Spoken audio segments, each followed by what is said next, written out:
期待已久的 vivo X200 Ultra 专业摄影套装，还有真距镜，终于在前一阵子到手了。不过不是我自己买的，是跟朋友借来的，因为现在真距镜还是非常的难买。之前我们已经开箱过这2项配件哦，那错过的朋友可以回头看一下那一集。那这一集就来分享我这一阵子的实拍心得，包含优点、缺点，还有我的使用建议啊。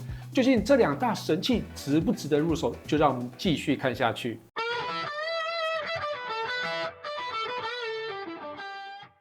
嗨，大家好，我是 Kissplay。手上这一组就是 vivo S200 Ultra， 还有它的2大神器，也就是专业摄影套装跟真距镜。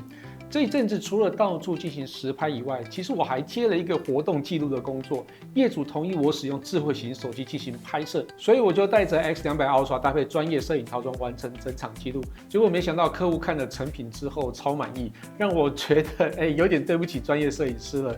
但也从侧面证明X200 Ultra 的摄影能力真的很不简单哦。那接下来我会先分享专业摄影套装的使用心得，之后接着分享加上真距镜的实拍，最后整理遇到的实用问题。所以想要入手的朋友，请记得看到最后哦。vivo X200 Ultra 的专业摄影套装，其实是我第一次使用手机搭配快门的手柄。那之前没有用的原因，除了台湾很少引进这类的配件外，另外就是担心使用上重重困难，包含快门不及时的问题。不过这一次 X200 Ultra 的专业摄影套装，它使用的是 USB Type-C 连接，基本上有排除这个疑虑，所以我们就先从快门说起。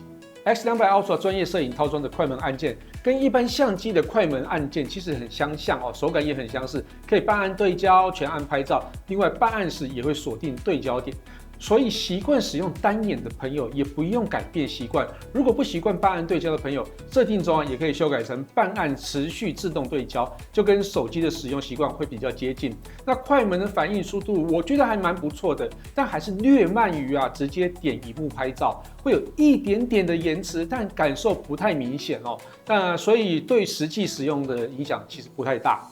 另外，在关闭萤幕底下按2下快门呢，就会预设进入人文拍照模式哦。在设定中也可以调整成相机或是抓拍。对了，之前在开箱时有测试过，长按快门键会有连拍功能，但可惜超广角并没有支援，不晓得是不是 bug 啦。这个或许在软体更新之后就会解决了。那快门旁边这个拨杆呢，就是变焦功能，跟一般相机也是相同的。不过这部分有一些小缺点，在影片最后会分享给大家。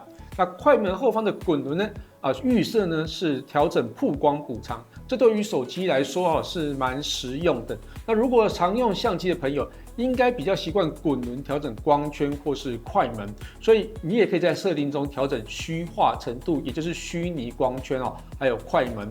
那另外也可以设定成 ISO 白平衡跟手动对焦。那我觉得这几个都还蛮实用的。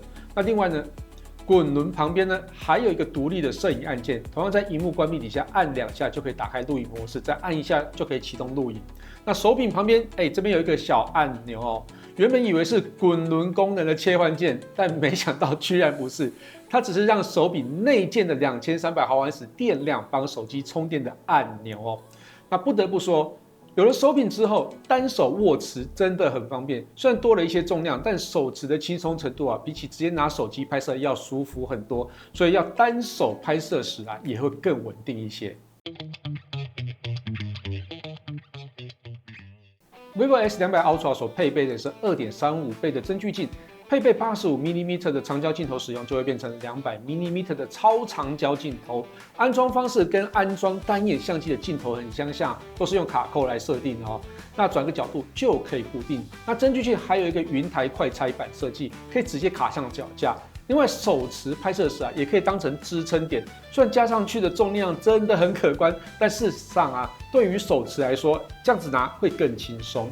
那除了200mm 的光学焦距以外，最高还提供5600mm 的数位焦距。接下来直接在摄影棚内上脚架测试，在光线充足时，200到800mm 的拍摄品质都非常好。虽然在800mm 开始有出现微微的数位放大感，但并不多。到了1600mm 以上，数位放大感就很明显出现。也就是说，在稳定的状况且光线充足的底下拍摄800mm 以内的焦段都可以提供很好的表现。光线比较不足的时候，大概就像夜晚的城市光线下，200到400mm 的表现，我觉得还算可以。不过在800到1600似乎 AI 介入的非常的多啊，所以表现其实看起来还不错，甚至比400mm 的细致度还要好一些哦。到了3200mm 以上 ，AI 能帮上忙的地方就不多了。不过我认为夜拍部分，虽然85mm 有着 f2.27 的大光圈，但加上增距镜之后，进光量其实掉蛮多的哦，所以整体表现并没有我期待中的好。接着一边分享这几天户外实拍的照片，一边聊聊拍摄的感想。其实加了增距镜之后，重量真的不轻，而且装上后，其他2颗镜头就无法拍摄完整的画面。所以使用情境的部分，真的只有想要拍超长焦望远的时候才用得到哦。但对于喜欢使用长焦的朋友来说，其实真的很实用。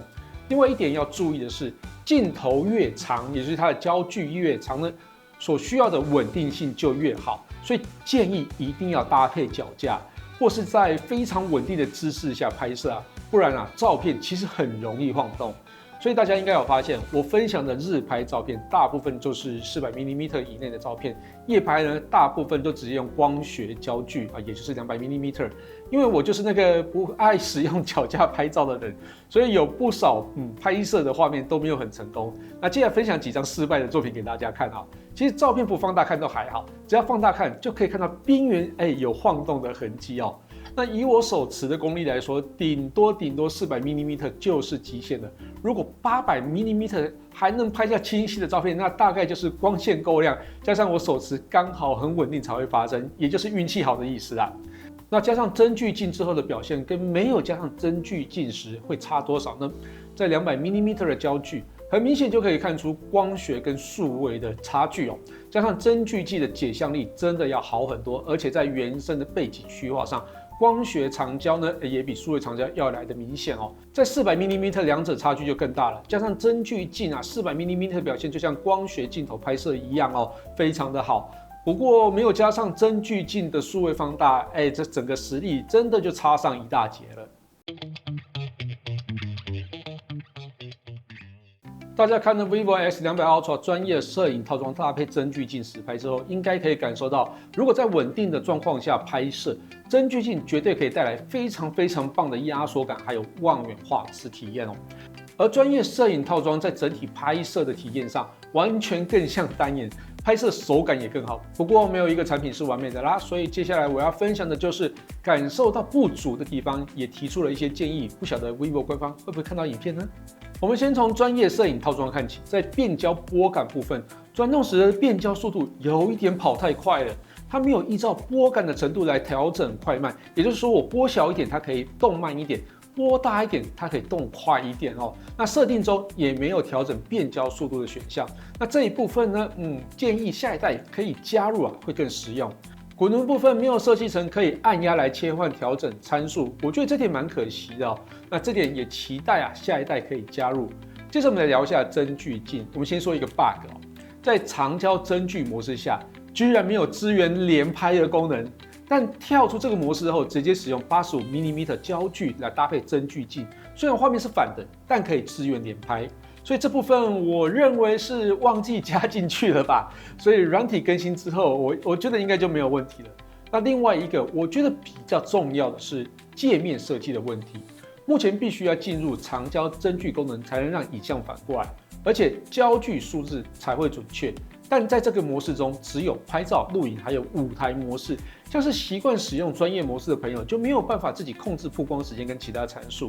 当然，好用的风景与夜景模式啊、人像模式、抓拍本式模式等等啊，都没有办法使用。我认为有2种解决方式，一种是在界面的最外层就可以开启增距功能，不用进入特定模式才能使用，这样应该就是最好的解法。因为你只要开启一个开关之后呢，所有模式我都可以使用。那另外一个就是改硬体设计，也就是安装增距镜的时候，就会自动开启长焦增距模式。不过我觉得这样子保护壳就要重新设计，因为这边要走线过来手柄，那再进入 USB Type-C 哦，所以这样子感觉会变贵蛮多的啦。这部分就开发下一代时再考虑看看哦。整体来说 ，vivo X200 Ultra 搭配专业摄影套装，还有蔡司2.35倍的增距镜，确实会让手机摄影的自由度跟专业度大幅提升。无论是快门手柄的拍摄手感、滚轮跟摄影按键的操作便利，还是增距镜在200到400mm 间带来的优秀画质压缩感，都展现 vivo X200 Ultra 呢想要拉近手机跟相机拍摄体验的野心。当然，它也不是没有缺点。前面其实分享了不少建议，就是目前我使用上感觉比较不足的地方。期待之后在 X300 Pro 时，如果真的有延续 X200 Ultra 的配件，至少在软体跟界面上可以进行改善。总之，我认为如果你是常拍活动，喜欢捕捉远距细节甚至对于摄影器材操作有一定熟悉度的使用者这套组合的确可以带来截然不同的手机拍摄体验。那以上就是 vivo X200 Ultra 跟它2大神器的实测分享，感谢大家收看这一期节目，希望大家也会喜欢这次内容。如果有任何建议或问题，也可以留言让我知道。我是 Kisplay， 我们下次见喽，拜拜。